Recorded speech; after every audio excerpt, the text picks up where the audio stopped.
Il Veneto rimarrà in zona rossa almeno fino a lunedì di Pasquetta. I dati dell'emergenza coronavirus in regione non permettono di scalare nella fascia di rischio più bassa. Lo ribadisce anche il presidente Luca Zaia. I dati sono da rosso, infatti stavo dicendo, nel senso che abbiamo 1,23 di R con T, che ci permetterebbe di passare in arancione, ma abbiamo 2,54, bisogna essere 2,49 di positivi su 100.000.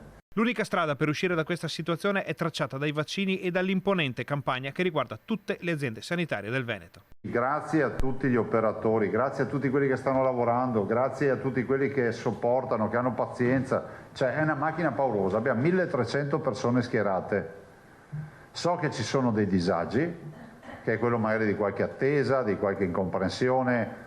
Abbiamo chiesto che ci sia la massima disponibilità e informazione. Un po' di disagio vale di più del rischio di prendersi il Covid. Resta il nodo delle scuole e su questo tema Zaia ha le idee molto chiare.